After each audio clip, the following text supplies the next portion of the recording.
Señores, bienvenidos a esta nueva edición de nuestro podcast en Cultura Corporativa del Instituto Mexicano de Mejores Prácticas Corporativas. Para esta edición tenemos un invitado de lujo, Arturo Fernández Díaz González. Bienvenido. Es un gusto tenerte de invitado para este programa. Muchas gracias por la invitación. Muchas gracias, Arturo. Quiero darles un poquito del currículum de Arturo. Él es presidente y fundador de Sonora Global, un organismo de desarrollo económico desde la iniciativa privada.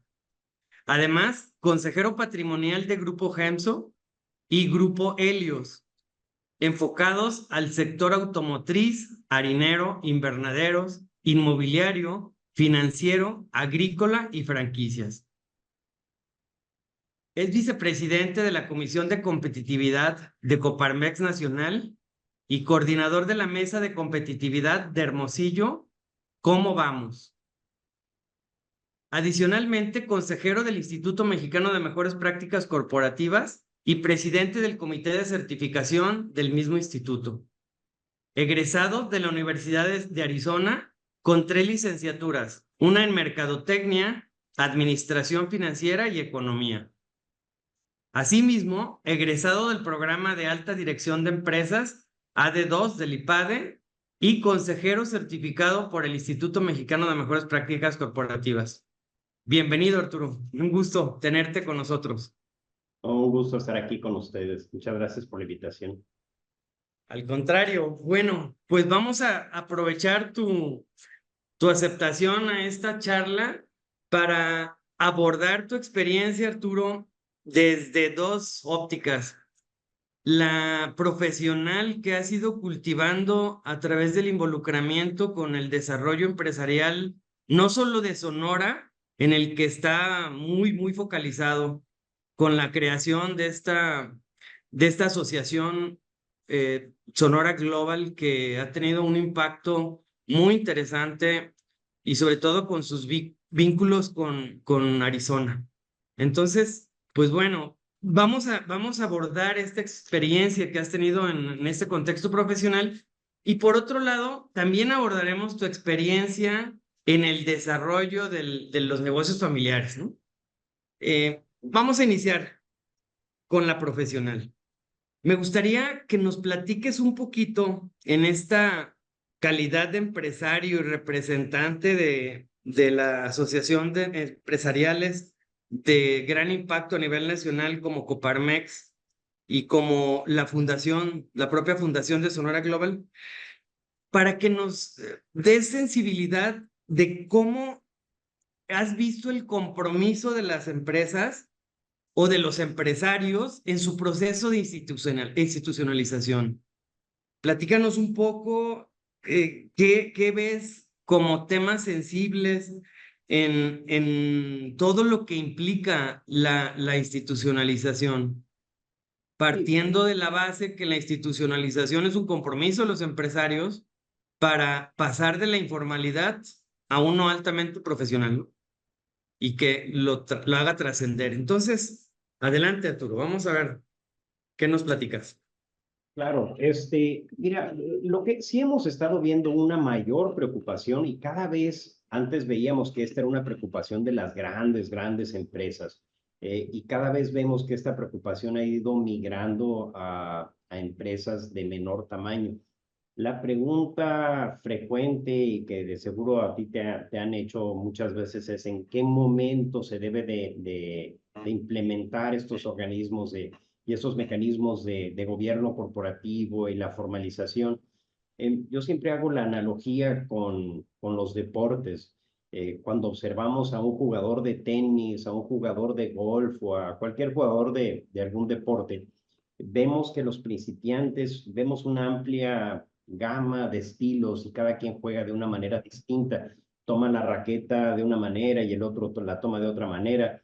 Pero conforme vamos viendo que se van profesionalizando, ¿no? Que van pasando de categoría y después son B, categoría A, AA, AAA, Entonces vamos viendo una convergencia, vamos viendo que cada vez van haciendo las cosas de la misma manera, vamos viendo que hacen las cosas de manera muy similar. Los jugadores de golf profesional todos se paran de la misma manera, el swing lo hacen de la misma manera, toman el bastón de la misma manera. Y lo mismo va pasando con las empresas y con los empresarios.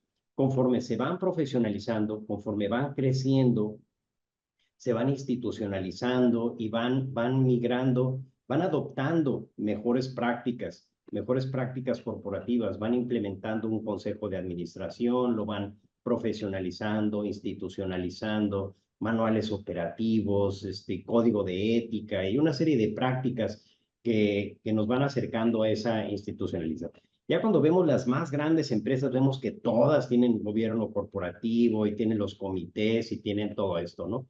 Parece que levanté la mano, ¿no? Pero, entonces, pues esto es cada vez, y este proceso empieza cada vez más, ¿no? Nos hemos ido convenciendo de que tenemos que empezar las empresas desde más chicas.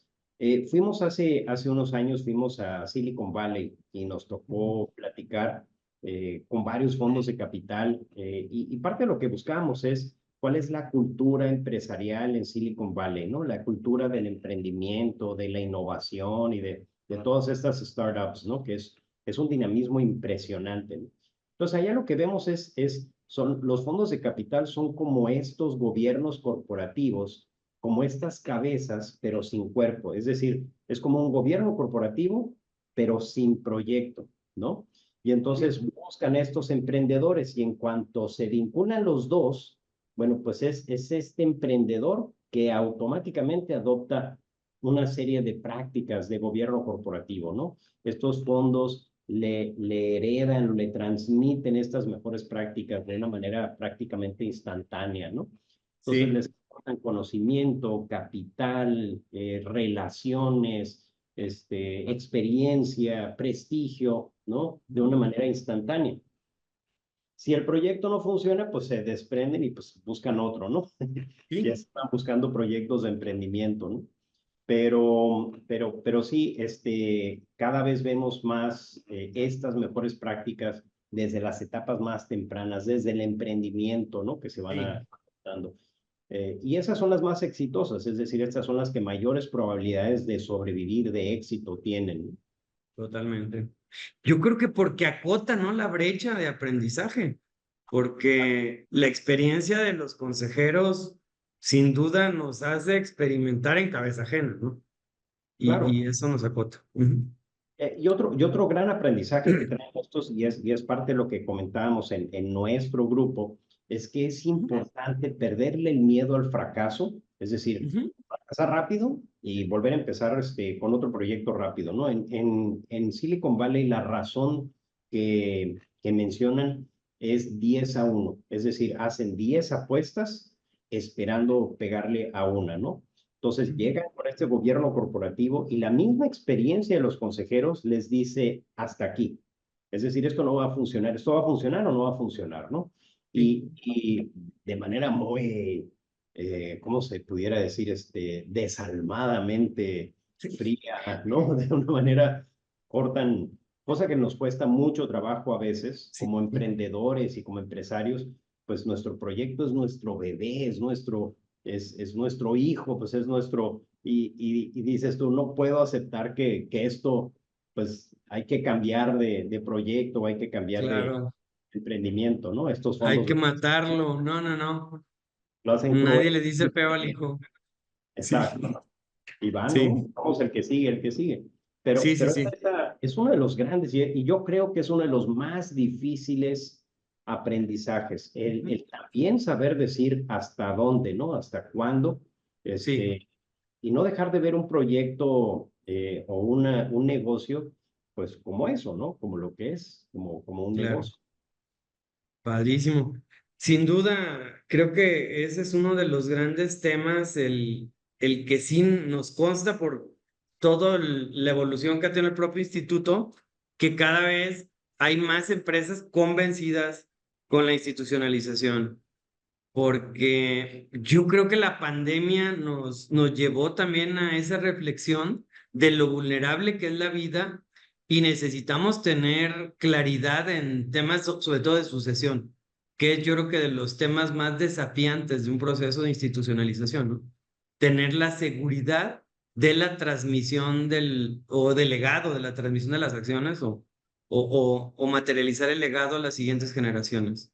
Y yo soy un convencido que es más grande el éxito del empresario cuando logra transmitir, ¿no?, el proyecto a las siguientes generaciones. Es más admirable que la propia creación, porque es un desprendimiento de ego y de posición que que lo reta en lo más profundo. Muy bien, Arturo. Ahora quiero abordar el otro tema que nos encantaría escuchar tu opinión sobre los desafíos de las empresas familiares en tu contexto, ¿no? En esta experiencia que has tenido con estos organismos que están promoviendo el desarrollo económico, reitero, no solamente del estado de Sonora, sino del país. Claro. ¿Qué desafíos ves en las empresas familiares?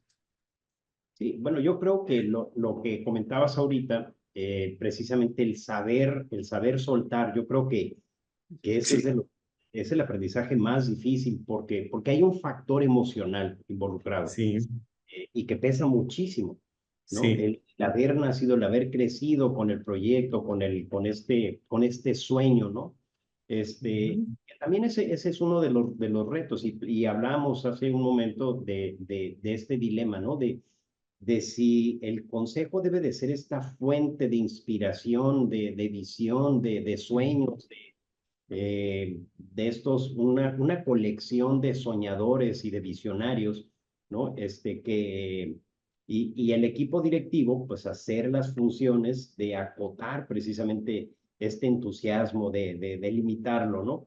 Yo Sí, recuerdo en nuestro propio grupo estábamos desarrollando un proyecto inmobiliario, una torre que tú has conocido, una plaza comercial, y bueno, sí, queríamos colgar de todo, ¿no? Y fuentes y puentes y cristal por acá y bueno, un montón de cosas, ¿no? sí. Y, y el director del grupo nos dice, señores, están padrísimos todos sus ideas y sus sueños, nada más recuerden que esto tiene que ser negocio, ¿no? Entonces, Ah, en ese caso, pues el equipo el directivo equilibrio. es el que te aterriza, ¿no? Sí, Hay otros casos en los que es al revés, ¿no? En sí, que tienes un equipo directivo soñador, visionario, y entonces el consejo tiene que hacer las funciones de freno, ¿no? A sí, ver, déjame te aterrizo, ¿no?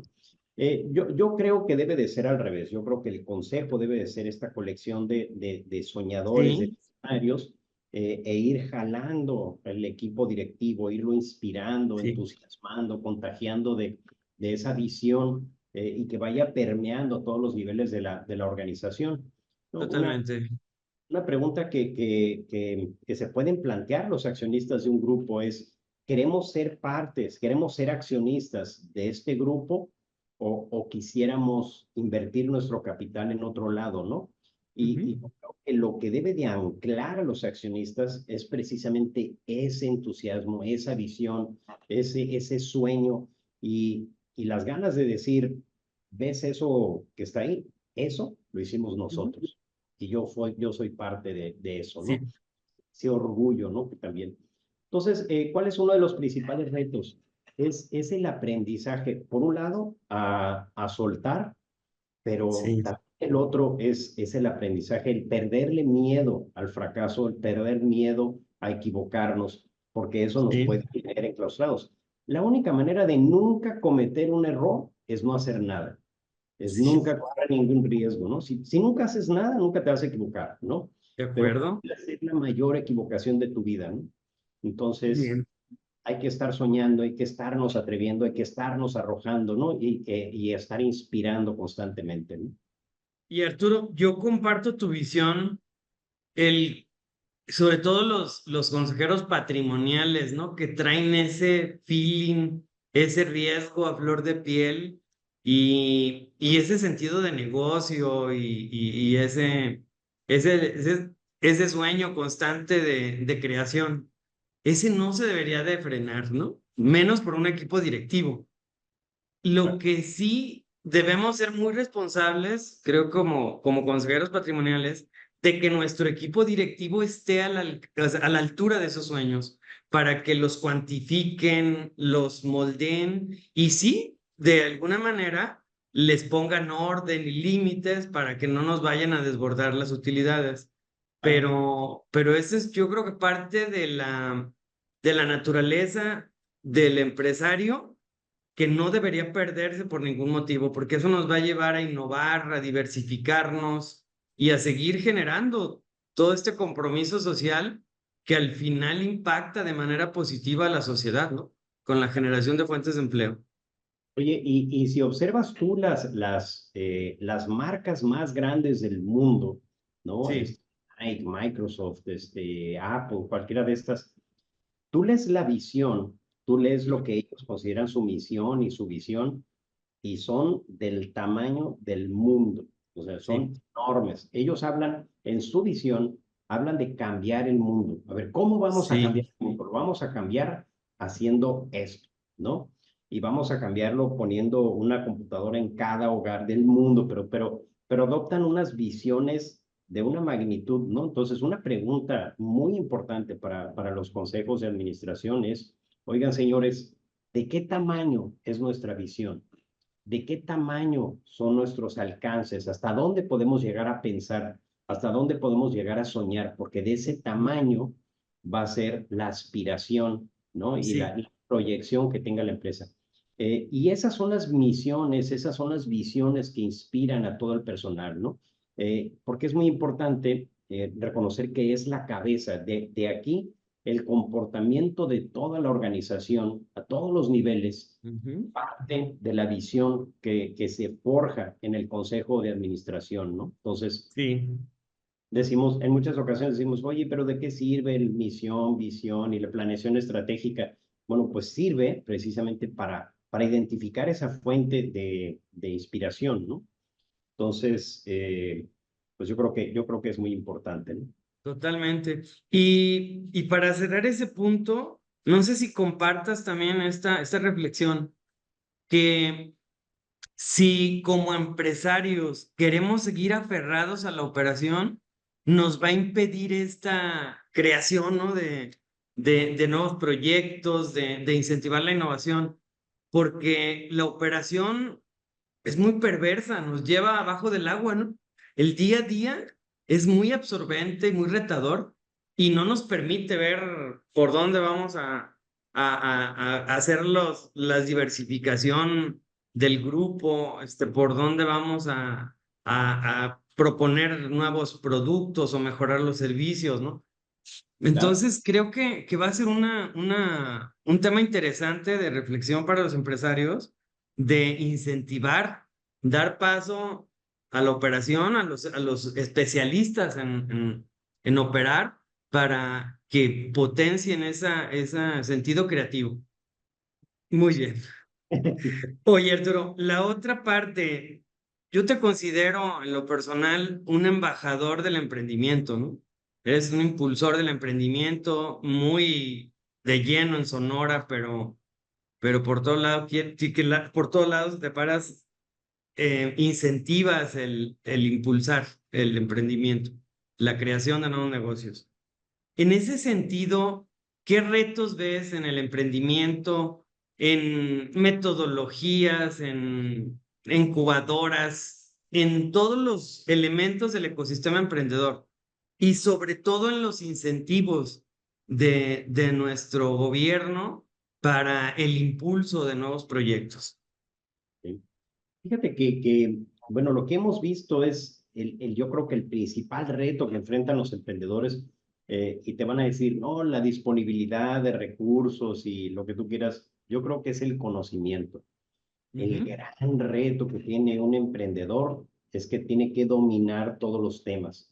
Tiene que ser un gran promotor, pero también tiene que ser un gran ideólogo y tiene que dominar temas fiscales y tiene que manejar, tiene que ser un líder, tiene que ser un coordinador de esfuerzos y saber identificar áreas de oportunidad. Bueno, tiene que contar con una colección de competencias que no tienen que tener otros a otros niveles en una empresa, ¿no? Entonces, el encontrar ese acompañamiento, o sea, es muy difícil que en una sola persona encontremos una destreza multisectorial, ¿no? Entonces, Sí. encontrar con quién acompañarse, y bueno, ahí es donde pueden salir un gran número de cosas mal, ¿no?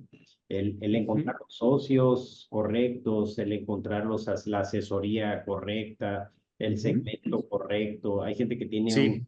un gran proyecto, pero no lo sabe vender, ¿no? Hay gente que Ujú. lo sabe vender, pero no tiene producto, ¿no? Entonces, y es donde dicen, donde hacen la comparación de la manera de pensar del mercadólogo y el ingeniero, ¿no? El ingeniero tiende a Sí. pensar, bueno, déjame ver qué es lo que puedo hacer y luego veo cómo lo vendo, ¿no? Y el Claro. mercadólogo dice, déjame ver qué es lo que puedo vender y luego averiguo cómo lo hago, ¿no? Empatar a estos dos sería lo ideal, ¿no? O sea, estas Sí, dos formas de pensar. sí, sí, sí. Entonces, ahí es donde pudiera encontrar un acompañamiento de todas estas competencias, pudiera ayudarles a tener proyectos exitosos, ¿no? Padrísimo. Pues muy bien, creo que estás de acuerdo conmigo que necesitamos más empresas y de éxito, ¿no? Porque de repente el índice de mortalidad de los proyectos es altísimo y sí estoy convencido que mucho tiene que ver con que no se estructuran adecuadamente incluso el crecimiento del proyecto y, y me viene a la mente una reflexión que hace uno de nuestros consejeros en el instituto que dice que el crecimiento de las empresas o los proyectos es tan efímero como el canto de las sirenas, que te puede llevar a tu propia muerte o tu propia destrucción, Claro. porque soñamos con el pedido y el día que llegan no podemos contener, ¿no? La calidad, el abastecimiento, ¿no? El suministro y empezamos a desbordarnos, ¿sí? Entonces, sí, creo que es un gran reto y tiene, estoy convencido contigo, que ver con el conocimiento. Necesitamos prepararnos y adicional a incentivar la flexibilidad y la resiliencia, ¿no? En los chavos para que sepan hacer esos vires que nuestros papás o abuelos hicieron en sus proyectos, porque fueron hechos a pulso, los fueron moldeando, ¿no? En la mano, o sea, algo impresionante. Exacto. Fíjate, y tocas un punto muy, muy importante, ¿no? La disciplina. Ujú. El éxito de mi abuelo, y hay un sabio proverbio chino que dice que tarde que temprano la disciplina vencerá a la inteligencia, ¿no? Ujú. Es decir, es más importante ser disciplinado, ser ordenado, que ser, pues que ser muy inteligente. Si Sí, tienes mucha inteligencia, pero no tienes orden y no tienes una disciplina, pues entonces difícilmente se puede tener éxito, ¿no? de Entonces, acuerdo. el poder controlar desde un principio, y esa era una virtud, ahora que mencionas a mi abuelo, eso era lo que él tenía. Él migra de España, llega a México a principios del siglo pasado, en un entorno muy desordenado, ¿no? En un periodo post-revolucionario. Sí. Después de 1900, él llega en 1919, todavía varios años después de la revolución, Ujú. pero en el periodo postrevolucionario, y él empieza a trabajar, pero de una manera muy disciplinada. Su nivel académico, pues aquí en Sonora no habían universidades, no había manera de tener una preparatoria o una secundaria incluso, ¿no? Entonces, empieza a adoptar estas mejores prácticas sin saber que un protocolo familiar, se llama protocolo familiar, hace un documento que, que, que es un protocolo familiar, ¿no? Y lo apoda, Ujú. así hacemos las cosas, ¿no? Entonces, Sí. sin saber que un consejo de administración es un consejo de administración, integra un órgano que funciona como consejo de administración, ¿no? Y empieza a adoptar una serie de prácticas para garantizar la permanencia de la empresa, ¿no? Y Bien. adopta una serie de disciplinas, pero de manera religiosa, ¿no? Y un trabajo. Entonces, ese fue, en eso se fincó el éxito de mi abuelo, ¿no? Sí, padrísimo, que ahorita vamos a abordar más de lleno a la empresa de familia, que sin duda va a ser una experiencia que nos compartas muy inspiradora para todos nuestros empresarios. Pero siguiendo en tu contexto profesional, en tu experiencia profesional, quiero que nos platiques cómo ves ese compromiso de los empresarios de adoptar el modelo de gobierno corporativo, es decir, profesionalizar su consejo de administración y la empresa para que el consejo pueda tener un diálogo altamente profesional, ¿no? Claro. Este, ¿cómo lo has visto?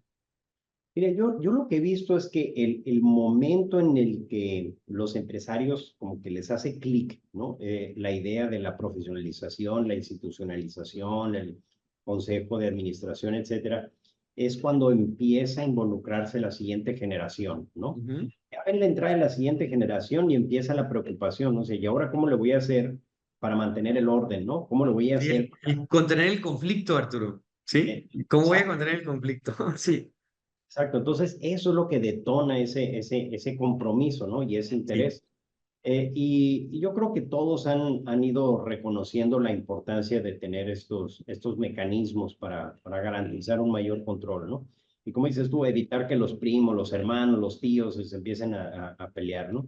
Hemos escuchado incontables historias de fortunas que se han perdido, de empresas Sí. que se han perdido precisamente por esos conflictos internos, ¿no? Y empiezan las demandas y empiezan los problemas, ¿no?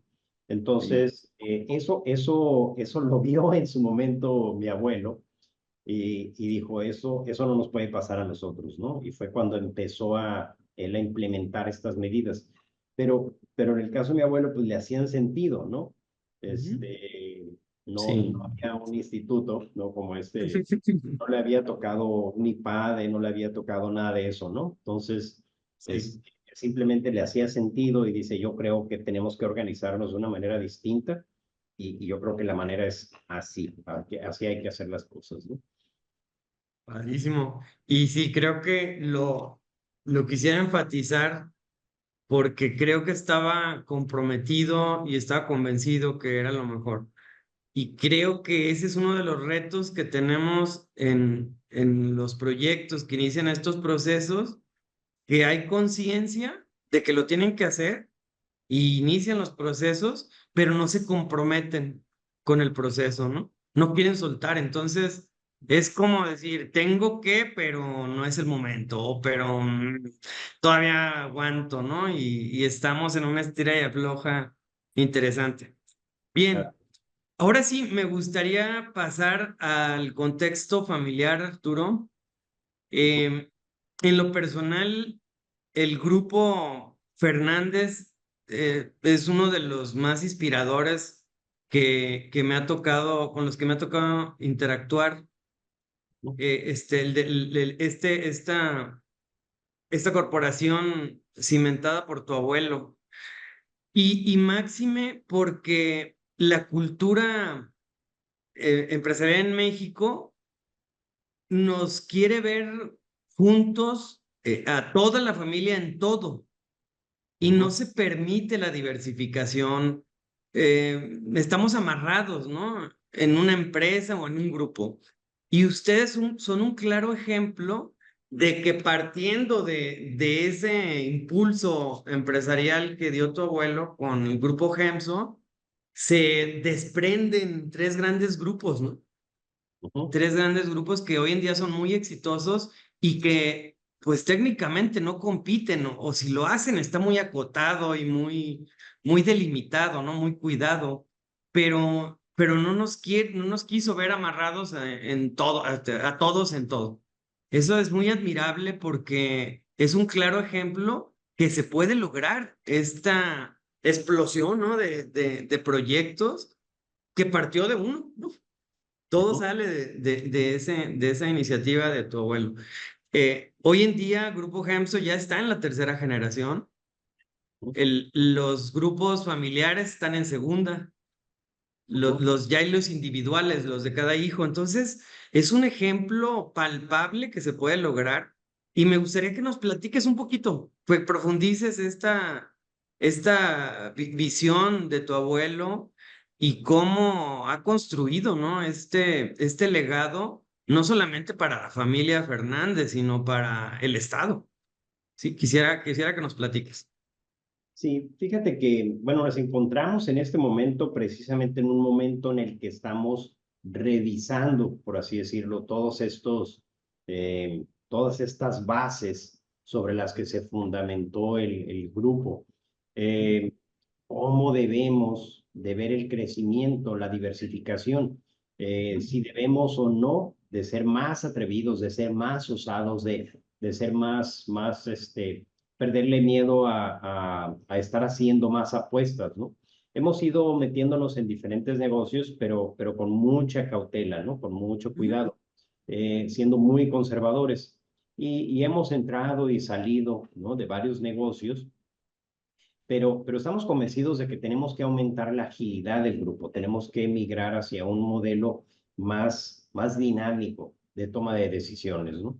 Entonces, estamos en un momento precisamente en el que nos estamos haciendo todas esas preguntas. Y una de ellas era la que te planteaba hace un momento, ¿no? Si el consejo debe de ser el que ujú. acoge, ¿no? A un equipo directivo, o si debe de ser al revés, ¿no? Sí. Era un equipo, un consejo muy osado, muy atrevido, soñador, arrojado, etcétera, y contar con un equipo directivo que tenga la destreza de acotar, de decir, a ver, vamos, de aterrizar esas ideas, de analizarlas, Ujú, procesarlas y decir, a ver, esto va, esto no va, esto se puede, esto no se puede, vámonos por acá, ¿no? ujú. Entonces, el dinamismo. Y otro tema es la medición de valor, es decir, cómo medimos el éxito del grupo. ¿Lo medimos en Ujú, base a rendimiento sobre capital o en base a un crecimiento exponencial? ¿No? Que pues hoy lo que hemos visto es los grandes grupos se han construido, o las grandes fortunas, involucrándose en negocios que tienen un crecimiento exponencial, ¿no? sí, Es, con un capital de uno, pues creces a 10 veces, a 8 veces o qué sé yo, ¿no?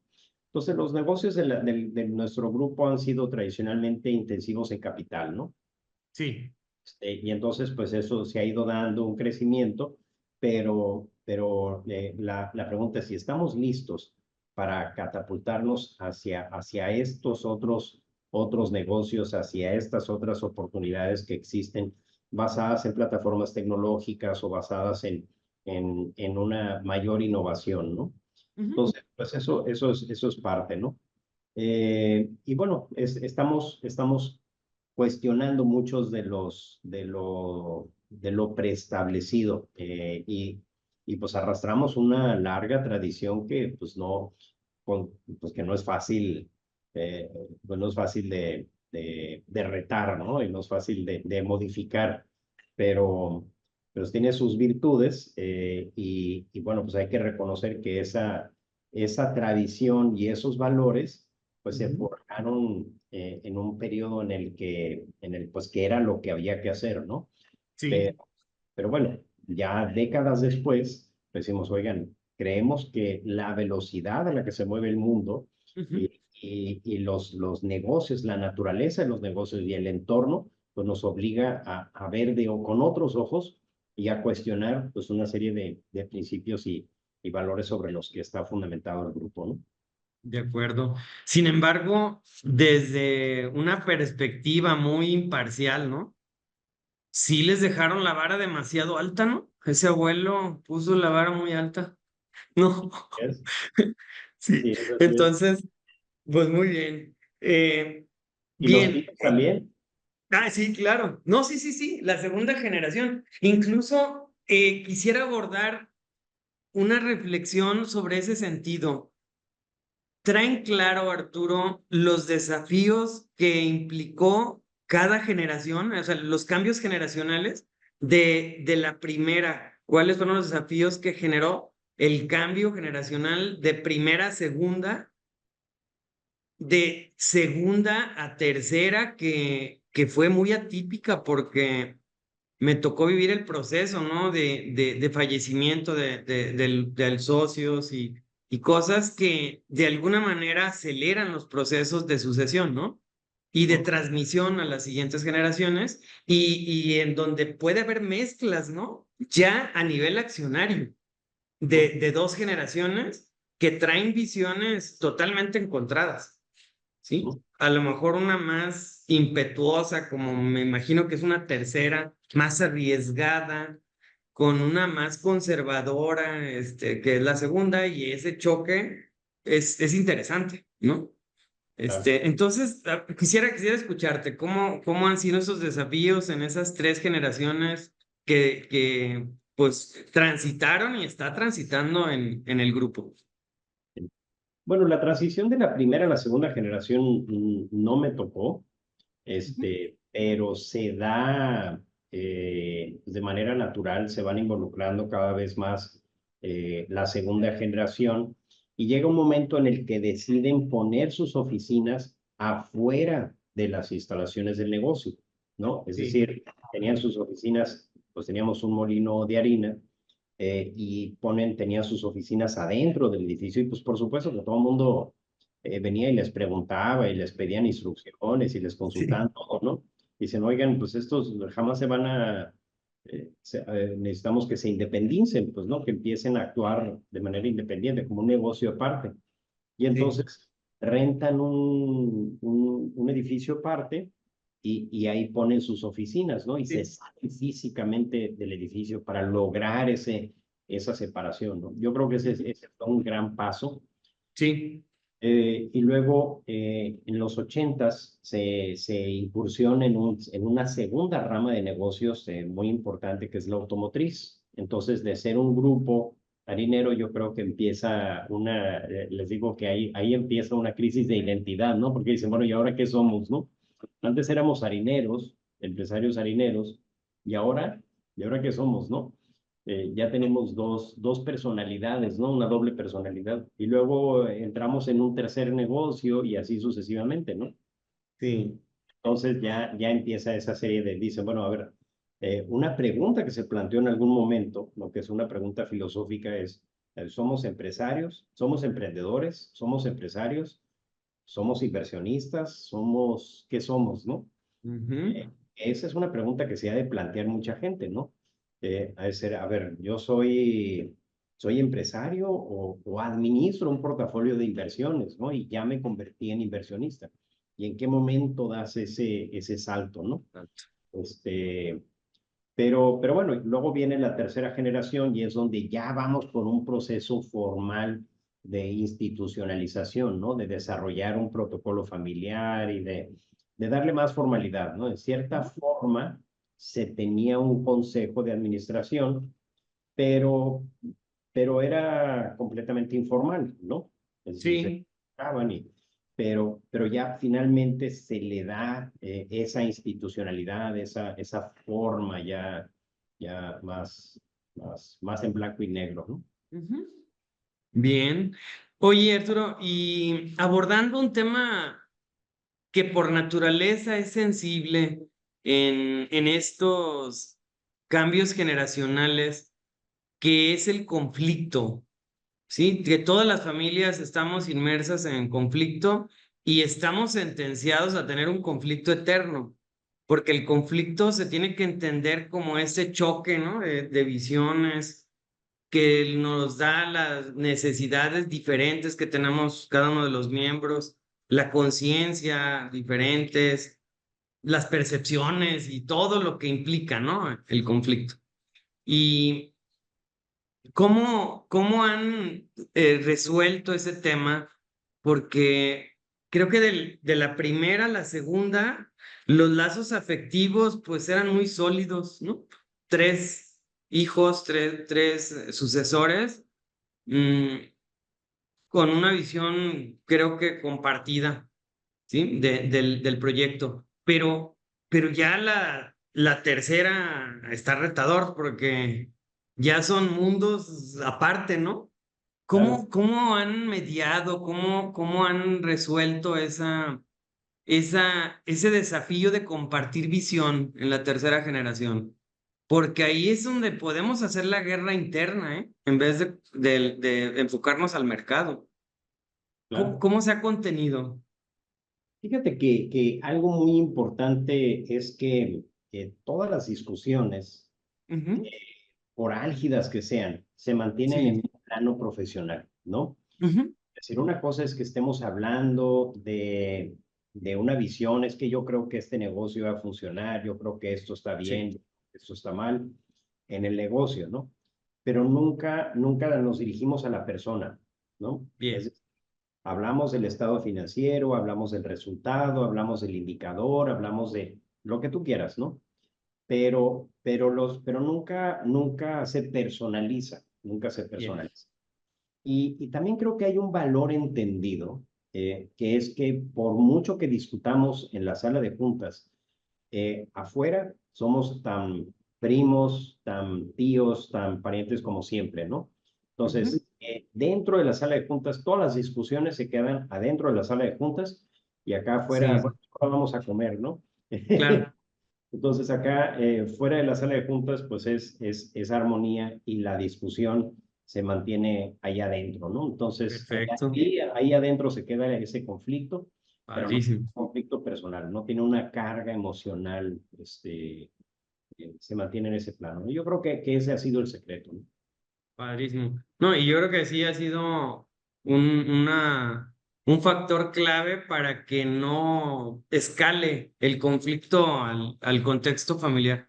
Ahora, finalmente quisiera, para no dejar ese tema, que nos diga si esta decisión de haber permitido la diversificación dentro del propio grupo para cada uno de los sucesores de la segunda generación y generar sus propios grupos empresariales, no influyó en esta alineación de poco conflicto, vamos, porque si hubiéramos ido, como decía hace un momento, todos en todo, creo que sí hubiera escalado más, ¿no? Porque estuviéramos centrados en un solo proyecto. ¿Tú crees que sí ha influido positivamente esta decisión? Sí, mira, yo creo que, bueno, ¿qué es lo que pasa? Más que una decisión de consejo, yo creo que lo Ajá. que ha pasado es que se hace una distribución, ¿no? De Sí, dividendos o lo que sea. sí, sí, sí, Y pues cada quien es libre de hacer con eso lo que quiera, ¿no? claro. Algunos han incursionado en algunos proyectos de emprendimiento, algunos han sido exitosos, otros no tanto. Me refiero a los proyectos, ¿no? Algunos proyectos han sido más exitosos que otros. Pero finalmente, pues ya lo que haga cada quien, con su patrimonio, pues es bronca de cada quien. Y eso yo creo que ha servido de válvula de escape, porque Sí, si todo se tratara de hacer dentro del grupo, ¿no? Entonces, pues pudieran acumularse muchas frustraciones, ¿no? Entonces yo sí, creo que la primer tendencia es, a ver, esto lo vamos a proponer en el grupo. Oye, no me late. Bueno, yo sí creo en este proyecto, entonces yo lo voy a emprender lo por mi impulsa. cuenta, ¿no? Y, Sí, y puede que funcione o no, ¿no? Este, padrísimo. entonces yo creo que eso también ha sido parte, ¿no? Se necesitan estas válvulas de escape, ¿no? Sin embargo, yo creo que en los próximos años vamos a ver a este grupo, emprendiendo en proyectos más osados, ¿eh? Yo creo que vamos a ver, por lo menos empezar. Uno de los acuerdos que hicimos, recientemente, es empezar a analizar, muchos proyectos, aunque no les veamos ningún atractivo o qué sé yo, por calentar el brazo del análisis, ¿no? Es decir, a ver, Bien, vamos a analizar uno, vamos a analizar otro, y vamos a analizar otro, y vamos a bien. analizar. Más o menos como le hacen los fondos de capital, ¿no? Que analizan muchos proyectos, establecen Sí, una serie de métricas, un criterio de selección, y finalmente van escogiendo los que cumplen con ese criterio, ¿no? Entonces yo creo que vamos a estar padrísimo. haciendo algo de eso. No, felicidades. Oye, Arturo, para cerrar la charla, quisiera que nos compartas si como parte de esta tercera generación del grupo le ves aportación de valor al Consejo de Administración bajo este modelo de gobierno corporativo que nos eh, impulsa a integrar consejeros independientes, a trabajar con comités de apoyo que hagan prevaluación de información. ¿Realmente le has visto aportación? Sí, claro. Mira, yo tengo una gráfica, es un diagrama en el que mapeo Sí, la estructura total del grupo, ¿no? Es decir, cómo está el consejo en el centro y luego los diferentes ramas de negocios y luego por ejemplo, en el sector automotriz, pues las diferentes marcas, las agencias y luego, total que ya cuando ves la complejidad de este mapa, te das cuenta que sería imposible si no contáramos con estos mecanismos de gobernanza, ¿no? Entonces, necesitas tener pequeños, desde comités, el consejo de administración y una serie de órganos compartidos, ¿no? Que te permiten controlar una estructura así de compleja, ¿no? ujú, Entonces, pues por un lado eso, la otra es la aportación que tiene. Hicimos también un mapeo de los que integran el Consejo de Administración y tenemos una colección de competencias muy interesante, ¿no? bien, Entre los mismos primos, pero también se ha forjado, es decir, se ha buscado que los consejeros estén preparados y hemos incluido a consejeros independientes, ¿no? Consejeros profesionales que aportan también su experiencia, su conocimiento, su punto de vista, ¿no? Y sí. complementan a esta colección con una visión más objetiva y pues que tiene otras experiencias, ¿no? Entonces eso es invaluable, ¿no? Eso es simplemente invaluable. Sí, padrísimo. Oye, pues te agradecemos mucho, Arturo, el que nos hayas compartido este primer bloque de experiencias, porque estamos convencidos que seguiremos con la segunda parte y daremos seguimiento a este proyecto, a esta iniciativa que tuviste hace algunos años de impulsar esta asociación de Sonara Global, en el que pues traes el objetivo muy claro, ¿no? De impulsar el desarrollo económico del Estado. Entonces te felicito por ser tan visionario y pues de tanto empuje. Aparte de todo el apoyo que nos has dado como instituto desde ya hace varios años. Entonces, adicional a todas tus responsabilidades como empresario y como emprendedor, pues te sumas a esta causa del instituto de generar un cambio en la cultura empresarial de México.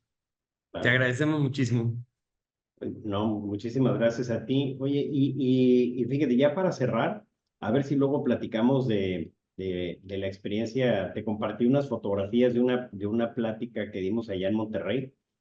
Sí, Yo normalmente hablo de temas de desarrollo económico y de nearshoring y cosas de ese tipo, ¿no? Pero sí, ya me pidieron un tema distinto por el público al que iba dirigido y sí, hablé de esto de mejores prácticas, ¿no? Y yo dije, híjole, pues, a veces pues puede ser un tema árido, ¿no? Pero no, sí. estaba toda la gente.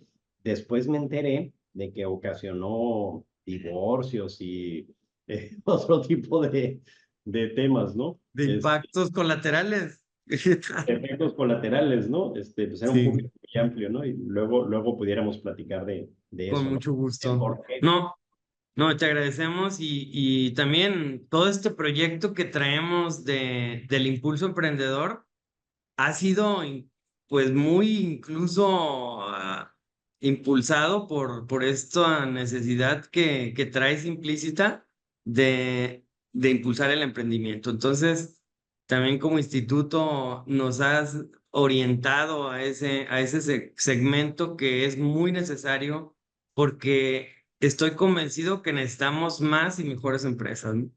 Claro, Entonces, pues te agradezco mucho tu coparticipación y ese espacio que nos dedicas en cada junta de consejo y en cada evento, ¿no? claro. Que No, tenemos. y felicidades a ti por seguir impulsando y seguir empujando estas prácticas y el instituto, ¿no? Que pues lo empezaste tú, y pues has sido un líder en estos temas, ¿no? Muchas gracias, Arturo. Pues un abrazo hasta Sonora y hasta Hermosillo y pues muchísimas gracias nuevamente. Y pues a todos nuestra audiencia, esperar el nuevo capítulo, la nueva edición en el que también abordaremos un tema muy interesante. Pues Arturo, muchas gracias y que tengas una feliz tarde. Muchas gracias. Gracias. Luego.